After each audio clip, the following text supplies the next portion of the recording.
You're listening to The Corbett Report. CorbettReport.com.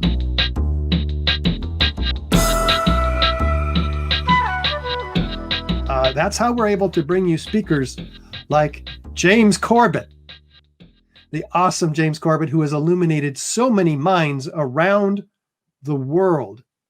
The Library of Alexandria is on fire. Internet censorship from 9/11 to today. That's what we're talking about here. Now let's get to know this gentleman. He's an award-winning investigative journalist and the creator and host of the Corbett Report, a website he started in 2007 as an outlet for independent, critical analysis of politics, society, history, and economics. James was raised in Canada and graduated with a Bachelor of Arts in English from the University of Calgary and Masters in Philosophy in Anglo-Irish Literature from Trinity College in Dublin, Ireland. He lives in Japan, and that since 2004. Ladies and gentlemen, it is my incredible pleasure to bring you Mr. James Corbett. James, how are you? I am doing very well. Can you hear me loud and clear? You sound fantastic, and you look great, too, all the way from Japan. It's an amazing world that we live in, that we can be doing this live via the internet and speaking to each other as if we're in the same room. It is an incredible time to be alive, isn't it? It is. It's unbelievable. And the kind of things we're learning in this 3-day conference, of which you are our last speaker, but we have a surprise at the end also. James, I've been waiting for the whole conference to bring you on with us. You have been an inspiration not only to the 9/11 truth movement, because you cover this in detail. Let me just add, if you guys have not seen 9/11 trillions, follow the money. When people say, why would they do this? Or what would they have to benefit from doing this? I mean, there are people like that in the world, probably most of the people, they just don't get it, right?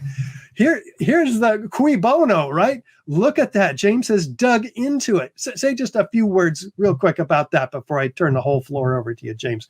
9/11 trillion. The money. Yes, thank you for that. Yes, for people who don't know, I did do a documentary film a few years ago called 9/11 Trillions Follow the Money, in which I explored that question. If 9/11 was a crime, then the old dictum that we've heard from so many detective procedurals over the decades is follow the money.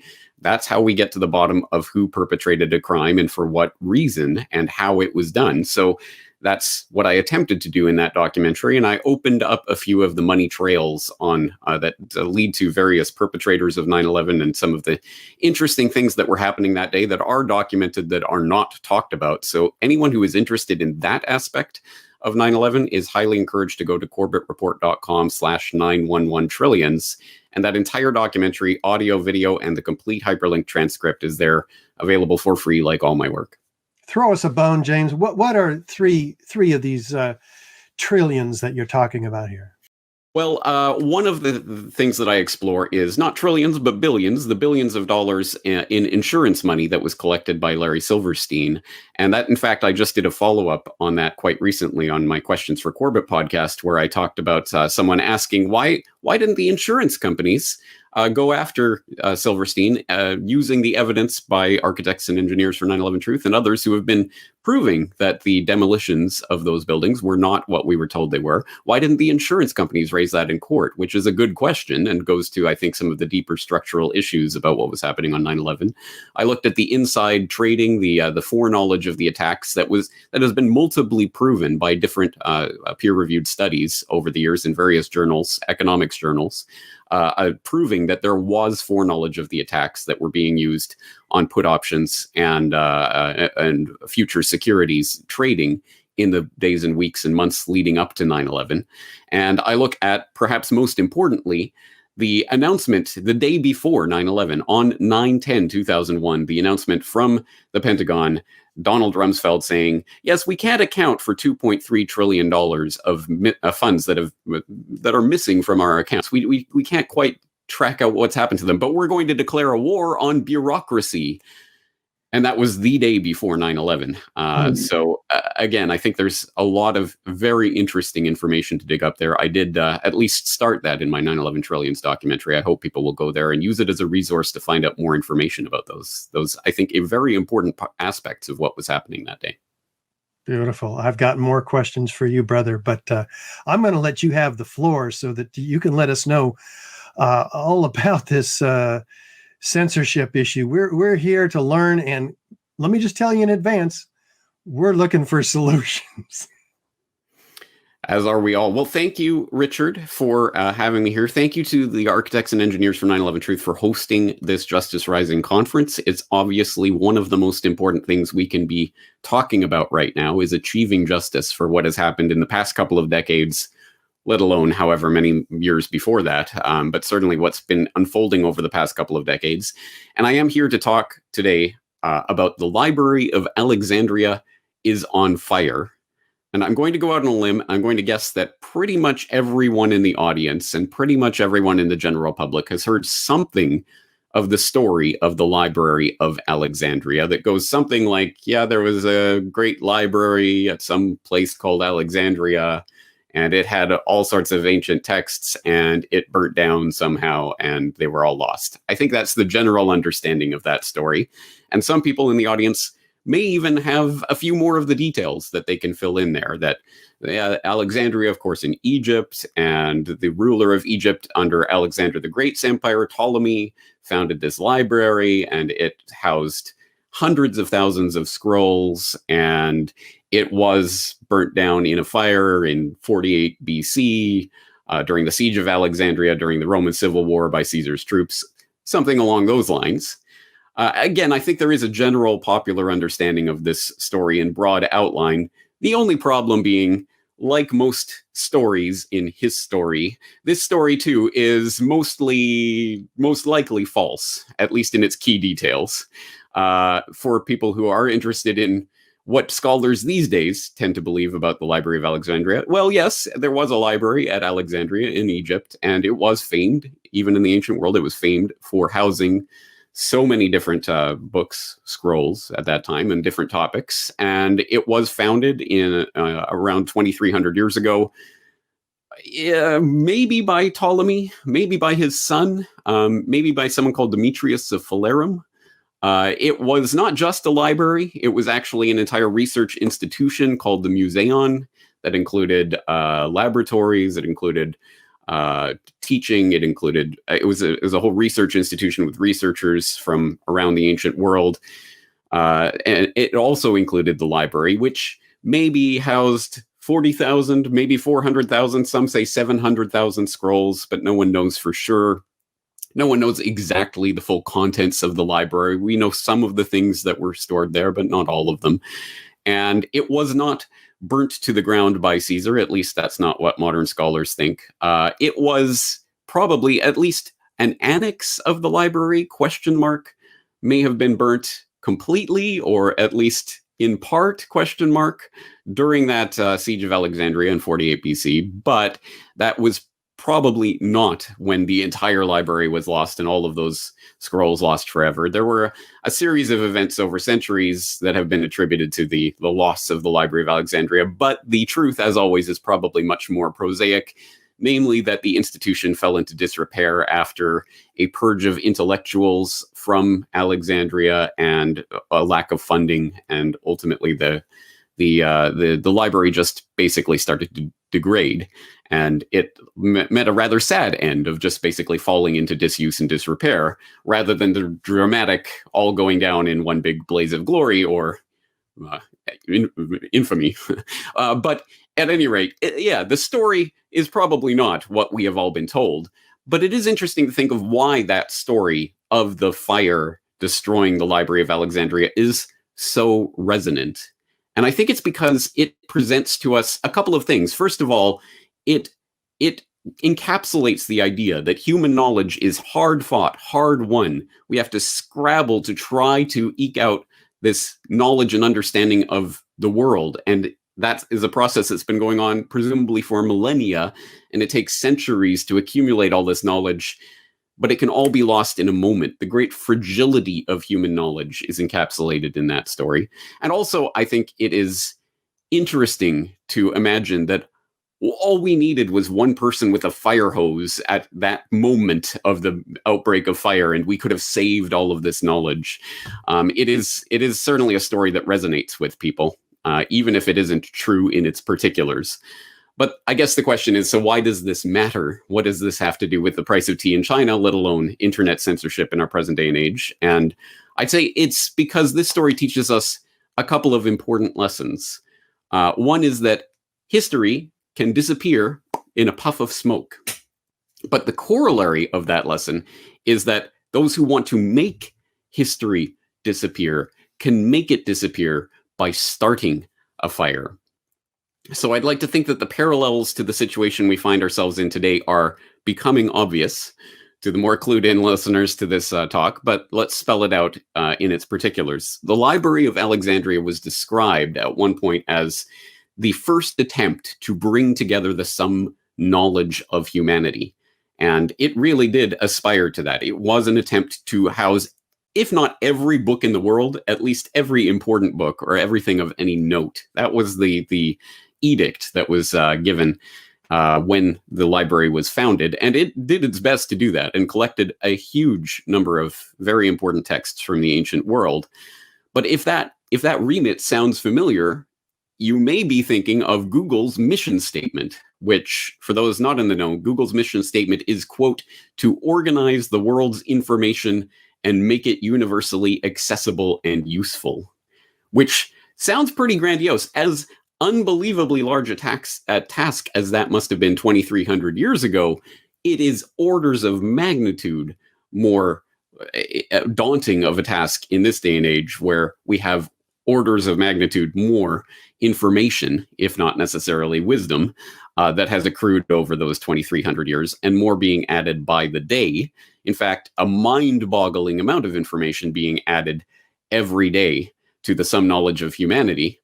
When you think, for example, that 500 hours of video is added every minute to YouTube, something along those lines. At any rate, there is a mind-boggling amount of information that is coming online every single day, and more so. So the idea of taking all of that information and organizing it and making it universally accessible and useful doesn't quite sound so laughable today as it might have, say, even 20 years ago, back when Google was still in its infancy. And it sounds quite noble until you start to dig into the particulars of how that is being done. But let's backtrack a little. For the younger people in the audience, this story might sound hilarious to you. The older people in the audience might be able to relate to it. But the idea that the internet essentially is the modern day Library of Alexandria, housing the sum knowledge of humanity is something that resonates with me, because I remember specifically the arrow through the brain moment when I realized the incredible transformation that we are living through right now, enabled by this technology that is allowing me in Japan to talk to you wherever you are, as if we are in the same room. The moment that it really dawned on me, the age of information that we're living in, was 2003, when I was living in Dublin, attending Trinity College, and I was over at a friend's place.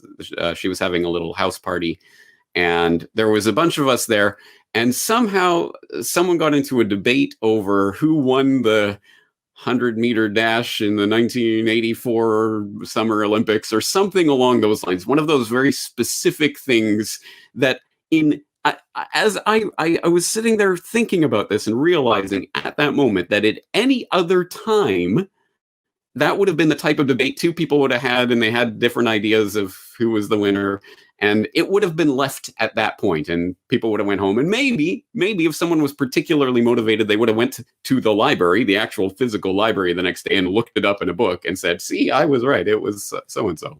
But we didn't have to do that. Someone said, oh, I got the internet. So they checked it, and there it was. There was the answer right there at our fingertips, instantaneously. Suddenly, all these barroom discussions and debates that have happened all throughout history of people arguing over admittedly trivial and not particularly important facts, but facts like that Well, suddenly it can be resolved in a moment because we have the sum knowledge of humanity at our fingertips. And as I say, that was a trivial instance of that, but it was that arrow through the brain moment when I realized, oh, we are living in a fundamentally different world than we were even just a few years ago. And although that was a trivial example, a few years later, it became much more important, specifically in 2006, when I was first being introduced to the wonders of YouTube and Google Video. Do you remember that? And archive.org and other places like this. I was really starting to explore the internet as it was coalescing in that time period about a decade and a half ago. And lo and behold, I kept getting recommended videos on the sidebar of YouTube at that time as I was trying to watch The Daily Show or The Colbert Report or other very mainstream types of information about news and politics. I kept getting these recommended videos about 9/11 and 9/11 conspiracies, 9/11 truth. And my initial reaction was to poo-poo them, laugh at them. And I would occasionally click on them just to satisfy my penchant for laughing at these types of, oh, this is silly. I mean, I know that there are conspiracies and things happen, but not 9/11. So I would occasionally click on these videos, and often enough, I would be vindicated in my belief that they were not particularly well put together, researched pieces of information. At that time, there was a lot of nonsense about flying orbs brought down the Twin Towers. See, look at this video of this flying orb and things like this, which was on its face ridiculous. But occasionally I would click on such a video and there would be an intriguing detail in there that I had never heard of, but that was inherently falsifiable. It could either be proven or falsified. It was a statement of fact. So, for example, when I came across information about Operation Northwoods, what is that? I've never heard of that. What is that? I didn't, again, like in 2003, arguing about who won the Summer Olympic Games, whatever, 20 years ago, I didn't have to speculate about it. I could go and look for it. So I did. And I found the actual Operation Northwoods document. I could bring it up and read it for myself and go, the Joint Chiefs of Staff really was proposing committing terror attacks, staging false flag terrorist attacks in the United States and elsewhere to blame on their political enemies in order to gin up the public's penchant for war. Well, that's an interesting piece of history that I didn't learn in school.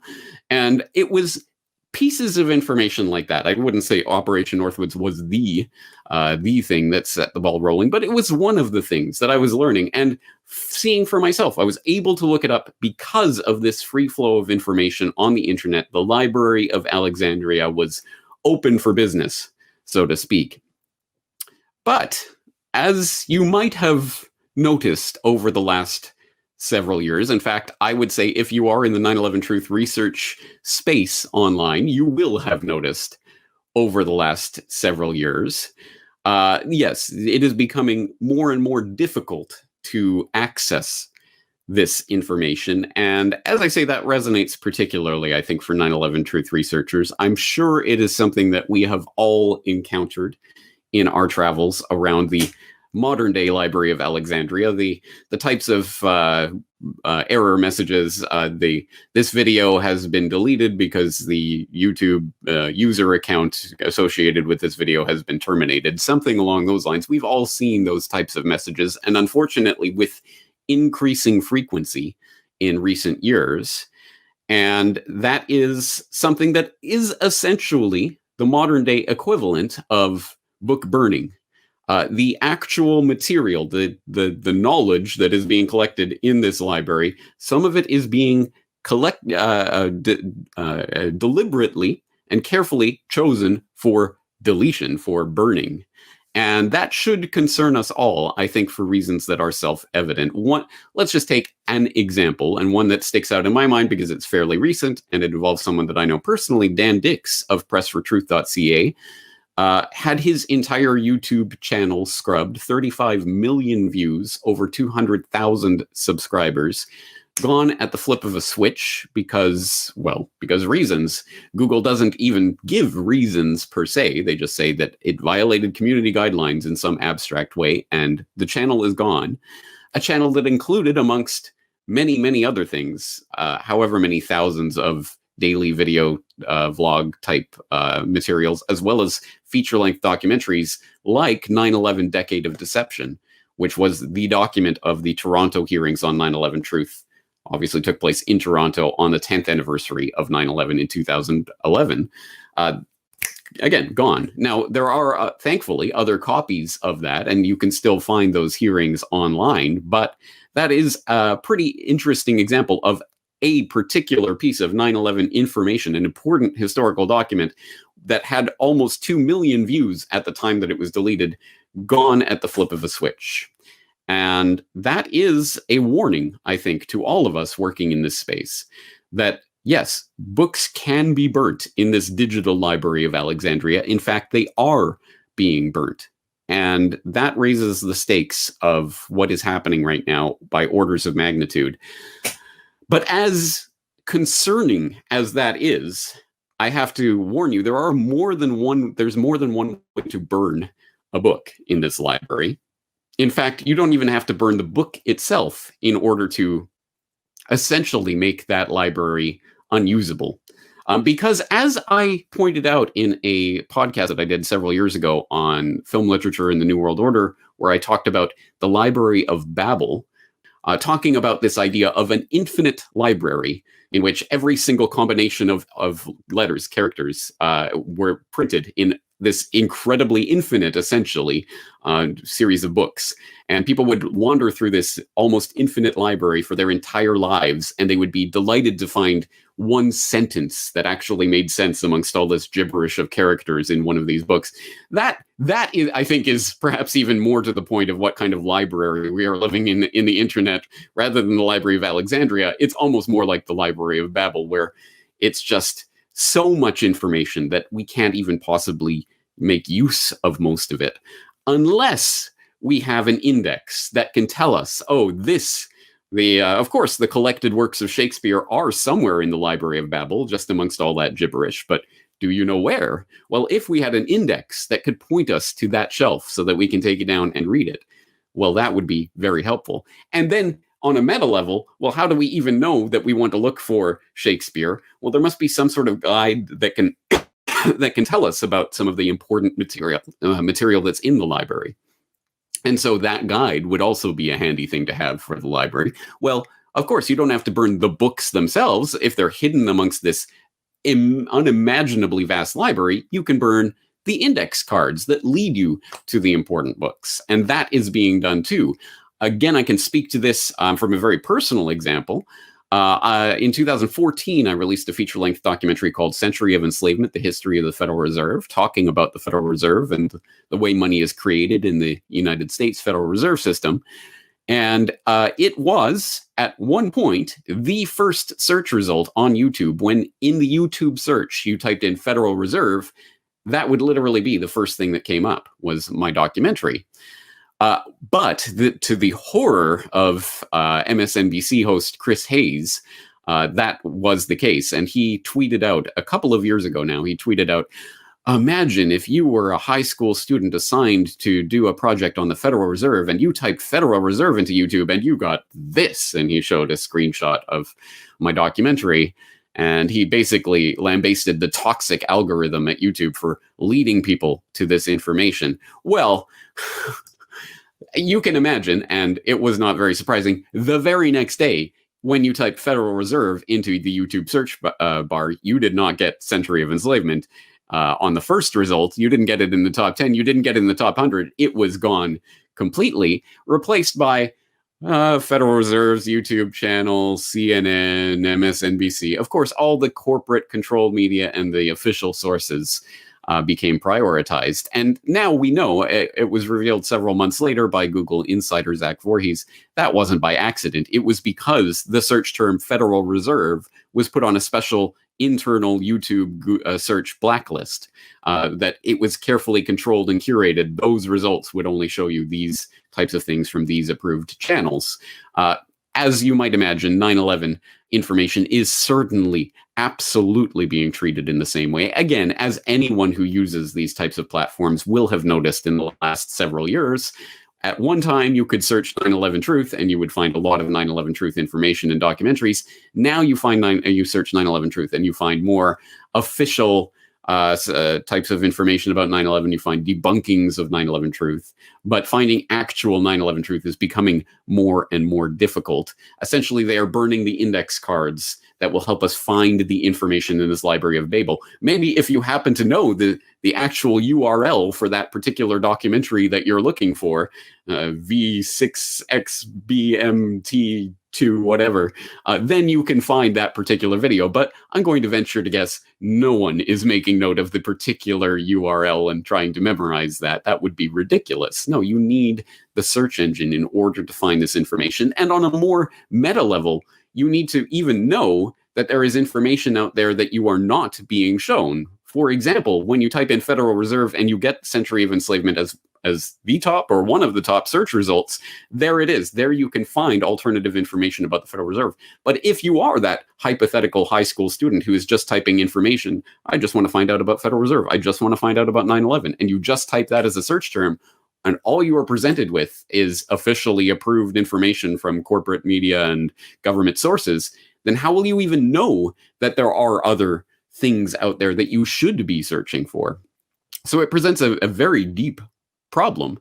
And it gets even worse because another way that you can essentially burn, if not burn books in the library, you can at least arrange the library so that it is more and more difficult to access this information. Another way that is done is by changing the idea of what is recommended to you when you are looking for information on any subject or on a particular subject. So one example of this that I often go back to is, again, back in 2006 when I was first starting to look into this information. I vividly remember looking at, say, Google Video, which was a thing at that time, where a lot of documentaries were hosted, because at that time YouTube uploads were limited to 10 minutes. Google Video offered longer form videos, like an hour, hour and a half, 2 hours.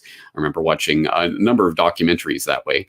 And I also remember at that time, Google Video had a daily top 10 videos in which they displayed the most accessed videos. And every single day, I vividly remember around the time of the 5th anniversary of 9/11, I remember every single day there was some loose change or some or multiple truth-related documentaries that were in that top 10 list every single day. And then I noticed when that suddenly went to, all of a sudden, it was nothing but fart jokes and utter trivial nonsense being in that top 10. It was changed from a top 10 to a trending or hot videos. And then they got rid of the top 10 altogether.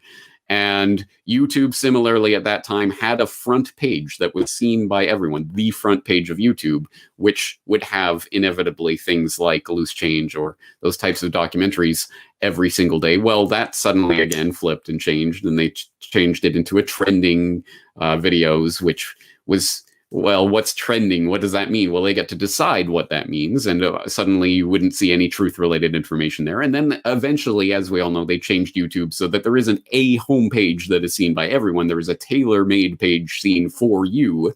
So perhaps if you tend to watch things like the Corbett Report, if you tend to look for 9/11 information, you might be recommended that information, but decreasingly so. And at any rate, if you have not looked for that information before, you are extremely unlikely to be recommended it by these algorithms. In fact, again, we don't have to speculate about this. This is on the record. Back on January 25th of 2019, YouTube put out a post on their official blog where they noted, quote, "We'll begin reducing recommendations of borderline content." That is content that doesn't actually violate their guidelines, but they don't like anyways. And content that could misinform users in harmful ways, such as videos promoting a phony miracle cure for a serious illness, claiming the earth is flat, or making blatantly false claims about historic events like 9/11. End quote. So you see how, of course, they conflate everything together. They smear it all as borderline content or misinformation and put it off to the side, so it will not be recommended. This is, of course, not only Google or YouTube that is guilty of this. It is pretty much every major social media platform right now. Just as another example, Twitter, after having long denied it and even denied it to Congress, has had to admit in one form or another that they do shadow ban content. which, for people who don't know what shadow ban means, it was helpfully explained by former Twitter software engineer Abhinav Vedrevu in a secretly, clandestinely recorded conversation that he was having, that, yes, of course, Twitter does this. And the idea of a shadow ban, quote, is that you ban someone, but they don't know they've been banned because they keep posting and no one sees their content. So they just think that no one is engaging with their content when in reality, no one is seeing it, which is an interesting psychological maneuver because, of course, it tends to demotivate people from posting that type of information. Well, no one's engaging with it. I guess no one's interested, which makes people believe that this information is not connecting. So they will likely, over the course of time, tend to change the type of information they're promoting because they're not being engaged with. At any rate, it certainly does prevent people from seeing that type of content in a way that's very sneaky. It's almost as if the Library of Alexandria was accepting submissions of books, but we'll take that book, don't worry, and then they just never put it on the shelf. Well, they took the book. It's there somewhere. It's just that it's not being displayed for the public. Yet another example of how they can burn books without actually burning the books, without deleting the content, is to create a section of the library called disinformation and fake news, and then put everything they don't like into that section of the library.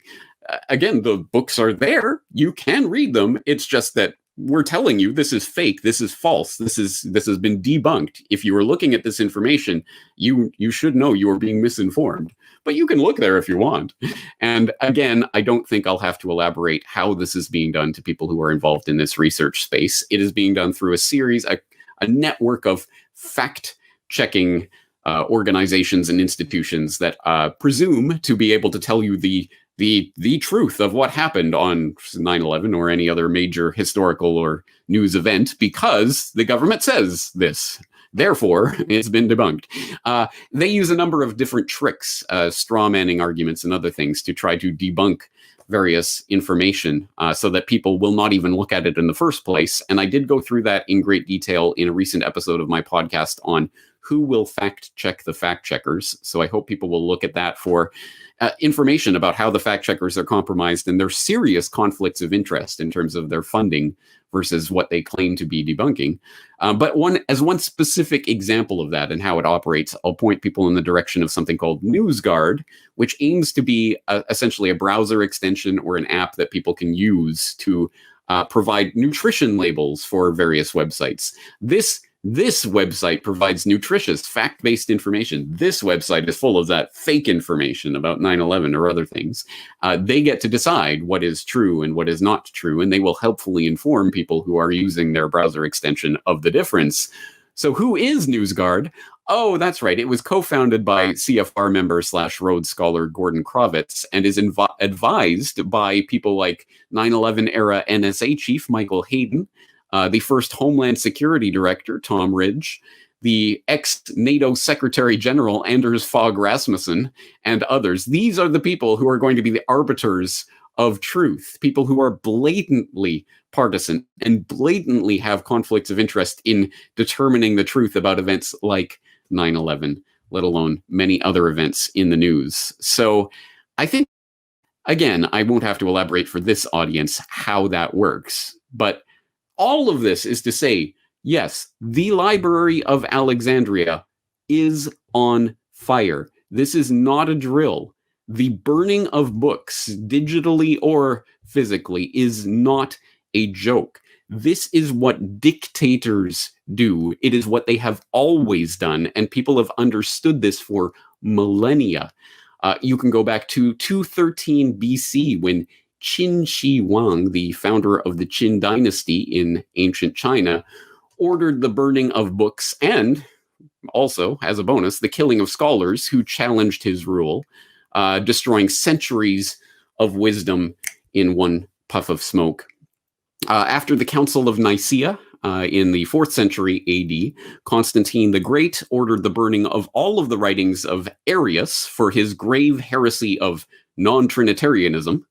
And anyone who was found with a text of Arius after that point, who did not immediately cast it into the fire, was to be put to death.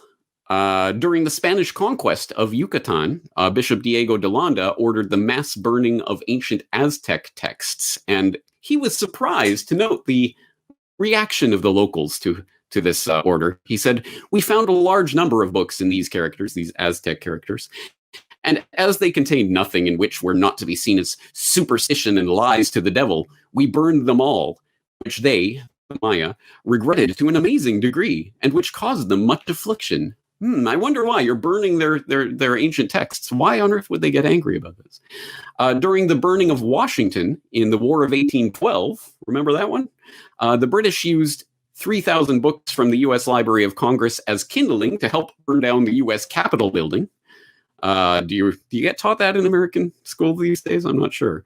The New York Society for the Suppression of Vice, which was founded by anti-vice advocate Anthony Comstock in 1873 as a self-appointed guardian of public morality, actually considered book burning to be such a valuable part of the work that they did that they put an image of a man burning books on their official seal, not as a warning or not as some sort of, this is a dystopian nightmare. No, they did that as, this is what we aspire to. We will burn all those bad books that you shouldn't be reading. And of course, the paradigmatic example of our times, the Nazis, of course, did engage in book burning of un-German books in their attempt to protect the vulnerable, fragile German mind from information that the Nazi regime did not personally approve of. It has been understood for decades, centuries, millennia, that when dictators try to seize ultimate control of a population, one of the first things they do is burn books that contains information that go against their rule. So this is not some sort of vague or abstract thing that we should be kind of a little bit hesitant about. No, this is something we should be very concerned about. And one person who is concerned is someone that I think is perhaps the philosopher of this new age that we're living in, the age of biosecurity, coming on the heels of the age of homeland security. Giorgio Agamben, the Italian philosopher, who wrote in one of his recent writings, "I do not know if bonfires will return and books will be put on the index, but clearly the thought of those who continue to seek the truth and reject the dominant lie will be, as is already happening before our eyes, excluded and accused of spreading fake news. News, not ideas, because news is more important than reality. As in all moments of emergency, real or simulated, we see once again the ignorant slander philosophers and scoundrels seeking to profit from the disasters that they themselves have provoked. All this has already happened and will continue to happen, but those who testify to the truth will not stop doing so because no one can bear witness for the witness." And that is what we are doing. We are bearing witness to what is happening and attempting to leave a record in the Library of Alexandria of those things that are happening. So it is not surprising that the people who are perpetrating acts like 9/11 would want that information to be scrubbed from that library. And this is, again, a type of dystopia that has been warned about for a very long time.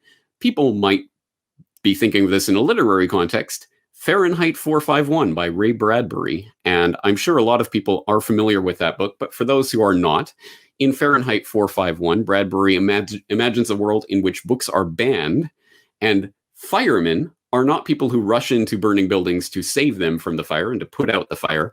No, firemen are people who rush into burning buildings in order to, or who rush into buildings in order to burn books. If there are books found anywhere, these firemen are called to the scene, spray it with kerosene, and light the match to make sure those books are burnt. In fact, the official slogan of the firemen in Fahrenheit 451 is "burn them to ashes, then burn the ashes." And the protagonist of the story, who starts as just one of those firemen, says near the beginning of the story, "Kerosene is nothing but perfume to me." And Bradbury paints a very vivid picture of exactly why a dystopian nightmare dictatorial society of the future would want to burn books. For example, the fire captain in this story, Montag's boss, Fire Captain Beatty, says, "A book is a loaded gun in the house next door. Burn it. Take the shot from the weapon. Breach man's mind. Who knows who might be the target of the well-read man?" And he goes on later in the story to say, "What is fire? It's a mystery. Scientists give us gobbledygook about friction and molecules, but they don't really know. its real beauty is that it destroys responsibility and consequences. A problem gets too burdensome, then into the furnace with it. It is a nightmare to live in a society where the public can be so thoroughly controlled by controlling its access to information. And that is the story of Fahrenheit 451, let alone the story of history.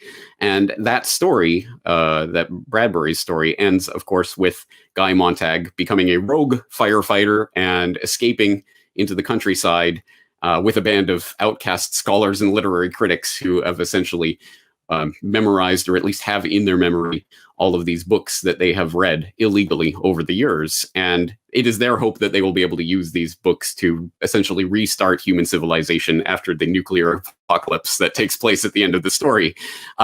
Dramatic stuff. But, well, we may not be quite at that stage yet, but we are in the burning library right now. So we do have a part to play in saving these texts. And it is not a lost cause at all. Keep this story in mind when you think about it. This was from 2003. Aeschylus Meets the Mummy, 2,500-year-old lost Greek trilogy found under wraps. And this story, which comes from Playbill.com, says, a 2,500-year-old trilogy written by Greek dramatist Aeschylus, which was thought lost to time, was discovered among the stuffing inside an Egyptian mummy. The trilogy, titled Achilles, concerns the title's warriors' adventures in the Trojan War. Scholars knew of the drama from references made by Aristophanes and other writers, but believed it burned up in 48 BC with the famous Library of Alexandria. But archaeologists found sections of the text inside a mummy, which Egyptians often filled out with papyrus. So, at any rate, texts can survive the fire, and perhaps that particular saving of that particular text was coincidental.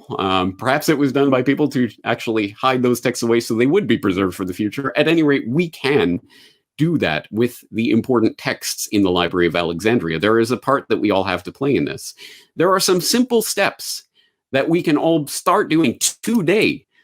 Just very simple steps that seem so trivial, but really can help to preserve this information. And I know, because this very much speaks to the work that I've been doing for the past 13 years at CorbettReport.com.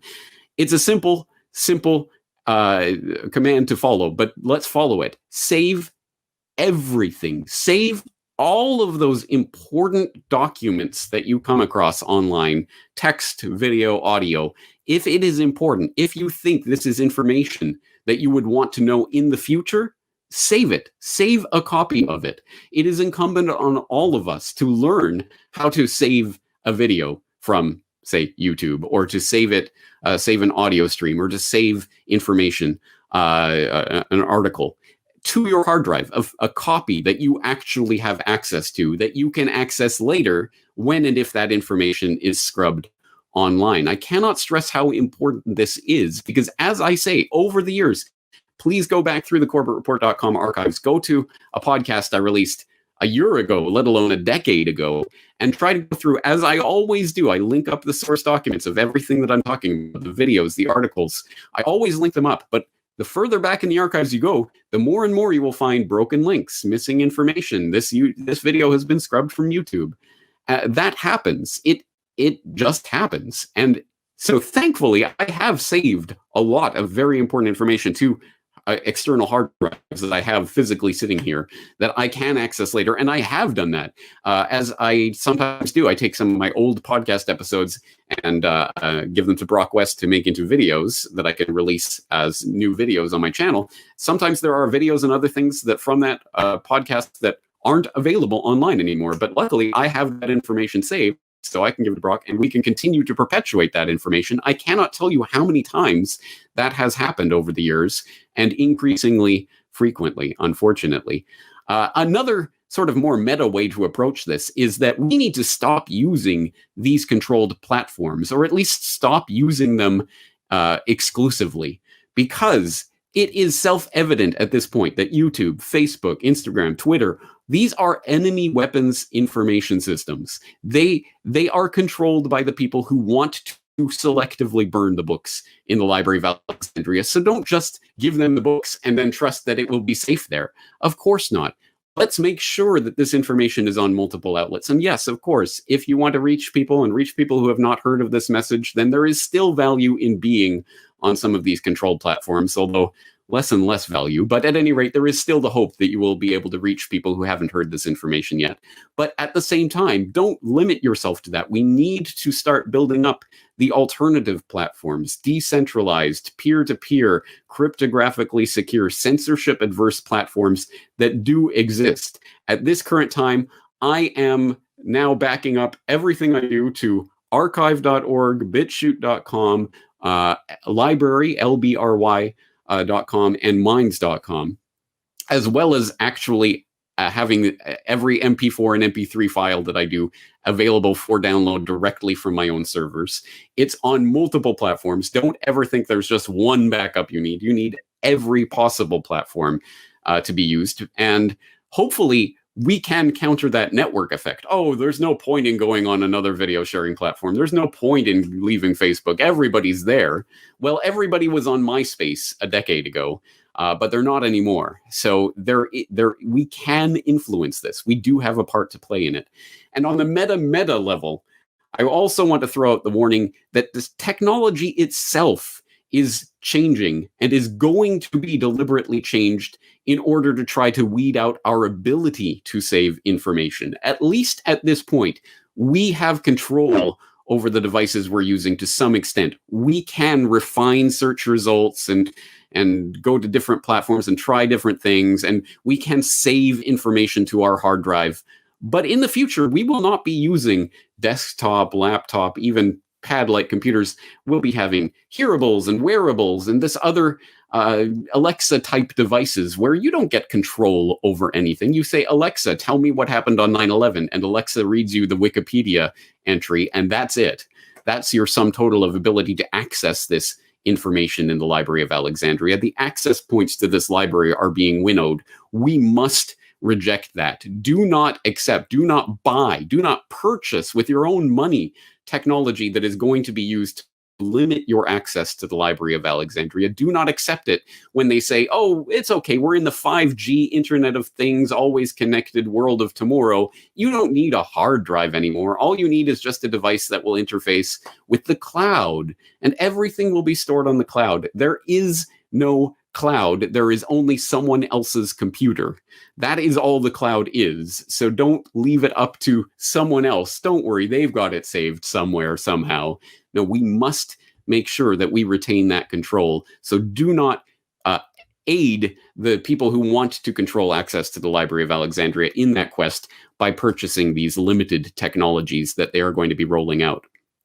There's much more to say, but I just want to start with those very basic baby steps, which we can all start doing today. Save information. You may be the person who saves an important document for the future. You may be the equivalent of stuffing those plays of Aeschylus into the mummy that will be found by a future generation. Maybe not quite so dramatic, but at any rate, it is important. It is work that we can all be doing today. And I want to leave on this note. Think about the incredible irony, given what we've just talked about, that the heroes, the universally acknowledged and understood heroes of 9/11, that everyone, whether they believe the official story hook, line, and sinker or not, understands to be the heroes of 9/11, were the firefighters, the people who rushed into the burning buildings to save other people at the risk of their own lives, and for 343 of them, at the expense of their own lives, trying to save others that day. The firefighters, the ones who were held up as the heroes as long as it was politically convenient to do so anyway. And of course, get them onto the pile to dig up the gold from the WTZ vaults. But once that's found, get them off the pile and forget about them. They're just political props, as used by Mayor Giuliani and other politicians in a cynical ploy. And we've seen the way that their health effects have continued to plague them over the years, from the toxic dust that they were inhaling at the time that the EPA and Christine Todd Whitman told them was safe to breathe, because that's the way the empire treats its heroes as soon as they become politically inconvenient. But at any rate, the firefighters were brave heroes who did rush into burning buildings to save other people. And now here we are, 2 decades later, and we are now the firefighters. We are carrying on the legacy of those people who were rushing into the burning buildings to save others. We are trying to save information that could ultimately change the course of human civilization. So, I hereby deputize each and every one of you today. You are now a firefighter. The Library of Alexandria is on fire. Let's save it. Thank you for your time. The Corbett Report is brought to you by the Corbett Report subscriber, a weekly newsletter featuring James Corbett's International Forecaster editorial, recommended reading and viewing, discounts on Corbett Report DVDs, and once a month, a subscriber-only video. Sign up today to start receiving your copy at corbettreport.com/support.